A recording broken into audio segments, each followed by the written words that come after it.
মিলনের সময়ের ৫টি ভুল প্রত্যেক মাসে আপনার গর্ভধারণে বাধা দিচ্ছে। যারা গর্ভধারণ করার চেষ্টা করছেন তারা অবশ্যই সতর্ক হয়ে যাবেন এবং মিলনের সময় এই ৫টি ভুল করবেন না। গর্ভধারণের জন্য মিলন করা জরুরি এবং সঠিক নিয়ম এবং পদ্ধতি ফলো করে মিলন করা জরুরি। এতে করে একবারের চেষ্টায় ১ মাসে আপনি গর্ভবতী হতে পারবেন। চ্যানেলে নতুন হয়ে থাকলে চ্যানেলটি সাবস্ক্রাইব করে দেবেন। ফেসবুক পেজ থেকে আমাদের এই ভিডিওটি দেখে থাকলে পেজটি ফলো করতে ভুলবেন না। চলুন জেনে নেই মিলনের সময় কোন ৫টি ভুল করার জন্যেই বারবার চেষ্টা করার পরেও আপনার গর্ভধারণের চেষ্টা ব্যর্থ হয়ে যাচ্ছে। আমরা জানি যে মিলন করার জন্য আপনাকে নির্বাচন করতে হবে ওভুলেশনের দিনগুলি। সাধারণত যাদের নিয়মিত মাসিক অর্থাৎ ২৮ থেকে ৩৫ দিনের অন্তরে অন্তরে যাদের মাসিক হয়ে থাকে তাদের মাসিকের ১১তম দিন থেকে ২০তম দিনের মধ্যেই ওভুলেশন বা ডিম্বস্ফোটন হয়ে থাকে। আর এ সময় মিলন করলে গর্ভধারণের সম্ভাবনা বাড়ে।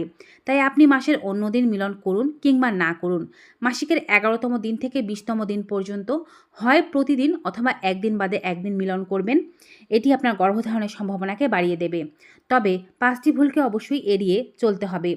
প্রথম ভুলটি হচ্ছে মিলনের সময় অগভীর মিলন করা। অবশ্যই চেষ্টা করতে হবে পুরুষকে গভীর মিলন করতে।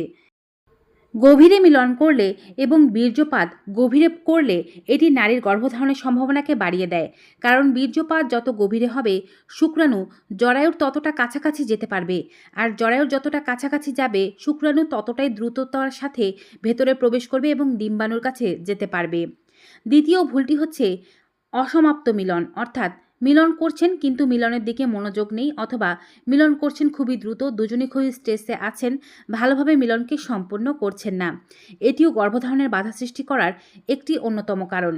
মিলন করতে হবে রিল্যাক্সে, দুজনকে রিল্যাক্স থাকতে হবে, সময় নিয়ে মিলন করতে হবে। মিলনের জন্য রাত্রেবেলা সময়কে নির্বাচন করতে হবে, খোশ গল্প করতে হবে, নিজেদের মধ্যে ভালোবাসা থাকতে হবে এবং দীর্ঘ মিলন করার পরে বীর্যপাত করতে হবে। এটি গর্ভধারণের সম্ভাবনাকে অনেকাংশে বাড়িয়ে দিচ্ছে। এটি কিন্তু বৈজ্ঞানিকভাবে প্রমাণিত।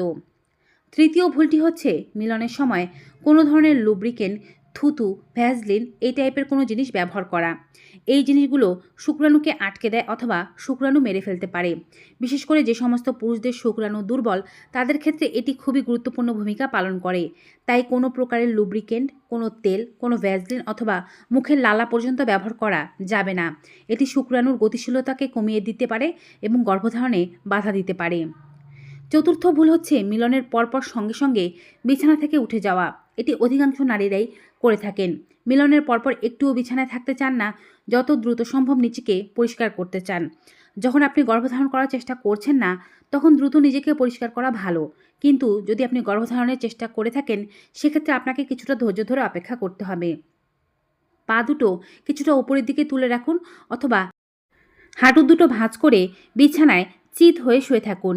এটি আপনার গর্ভধারণের সম্ভাবনাকে বাড়াবে। পারলে কোমরের নিচে একটি বালিশ দিয়ে দিন।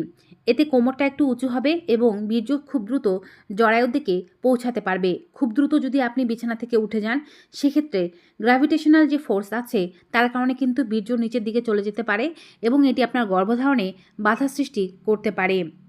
পঞ্চম ও সর্বশেষ ভুল হচ্ছে মিলনের পরপর খুব দ্রুত প্রস্রাব করে ফেলা এবং সাবান দিয়ে নিজেকে ধৌত করা। আপনি যদি খুব দ্রুত প্রস্রাব করেন এবং এর জন্য জেট পাইপ ব্যবহার করেন, এতে করে কিন্তু আপনার যোনি থেকে বেশিরভাগ বীর্য বা শুক্রাণুগুলোই বেরিয়ে যাবে। আবার যদি সাবান দিয়ে নিজেকে ধৌত করেন এতে করেও অনেক শুক্রাণু মরে যাওয়ার সম্ভাবনা রয়েছে। তাই আপনি আধা ঘন্টা পরে ধীরে ধীরে যদি বিছানা থেকে উঠেন এবং এরপরে নিজেকে শুধুমাত্র ঠান্ডা জল দিয়ে পরিষ্কার করেন, ১ ঘন্টা পরে প্রস্রাব করেন, এটি আপনার গর্ভধারণের সম্ভাবনাকে বাড়াবে। এরপরে আপনি ধীর পায়ে বিছানায় যাবেন, ডান কাত অথবা বাম কাত ফিরে শুয়ে থাকবেন এবং ঘুমিয়ে পড়বেন। রাতের বেলা মিলন করলে এটি গর্ভধারণের সম্ভাবনাকে একটু বাড়িয়ে দেয়, কারণ এরপরে মানুষ ঘুমিয়ে পড়ে এবং তাদের বডি রিল্যাক্স হয়ে যায়। আপনি যদি এরপরে ঘুমিয়ে পড়তে পারেন সকালবেলা উঠে স্বাভাবিক কাজকর্ম করবেন। এই দিনগুলোতে চেষ্টা করবেন চা কফি একটু কম পরিমাণে পান করতে, স্ট্রেস একটু কম নিতে, মোবাইল বা ডিভাইস থেকে কিছুটা দূরে থাকতে। রাতের বেলাও মোবাইল বা ডিভাইস ব্যবহার করবেন না, এটি আপনার গর্ভধারণের সম্ভাবনাকে বাড়িয়ে দেবে। আপনি 1 থেকে 2 মাস এই নিয়মগুলো ফলো করে দেখুন, আপনার গর্ভধারণ খুব দ্রুত হয়ে যাবে। তবে যদি পুরুষের বীর্যে কোনো সমস্যা থেকে থাকে, শুক্রাণুর সংখ্যা কম থাকে, মৃত শুক্রাণু থাকে, নারীর ডিম্বাণু যদি ছোট হয়ে থাকে, ডিম্বাণুর কোয়ালিটি যদি ভালো না হয়ে থাকে, সেক্ষেত্রে এই নিয়মগুলো ফলো করার পরেও আপনার গর্ভধারণ নাও হতে পারে। নারীর বয়স যদি 35 বছরের ঊর্ধ্বে হয়ে থাকে, সেক্ষেত্রে কোনো প্রকারের আপনি প্রোটেকশন ছাড়া 6 মাস চেষ্টা করবেন। 6 মাস চেষ্টা করার মধ্যেই যদি আপনি গর্ভবতী না হতে পারেন, সবগুলো নিয়ম ফলো করেও যদি আপনি গর্ভবতী না হতে পারেন, সেক্ষেত্রে আপনাকে ডক্টরের কাছে যেতে হবে। আর যাদের বয়স 35-এর নিচে, তারা 1 বছর পর্যন্ত চেষ্টা করবেন, সব নিয়ম ফলো করবেন। এরপরেও যদি তারা গর্ভবতী না হতে পারেন, বুঝবেন তাদের ডিম্বাণুতে কোনো সমস্যা আছে অথবা পিসিওডি, পিসিওএসের মতো সমস্যা আছে, তারাও দ্রুত ডক্টরের পরামর্শ নেবেন। গর্ভধারণ করার জন্য ডক্টরের পরামর্শ নিতে কোনো প্রকারের লজ্জা বা কার্পণ্য করা উচিত নয়, কারণ আজকাল মানুষের 35 বা 40-এর পরে আর বাচ্চা হচ্ছে না বা কনসিভের সমস্যা দেখা দিচ্ছে। তাই যত দ্রুত বাচ্চা নিতে পারবেন, তত দ্রুতই আপনারা ফলাফল পেতে পারবেন। তো ভিউয়ার্স, ভিডিওটি কেমন লাগলো কমেন্ট বক্সে জানাতে ভুলবেন না। ভালো উপকারী মনে হয়ে থাকলে সকলের মাঝে বেশি বেশি করে শেয়ার করে দিন। সবাই ভালো থাকুন, সুস্থ থাকুন। দেখা হবে নতুন কোনো ভিডিওতে। Good bye and take care.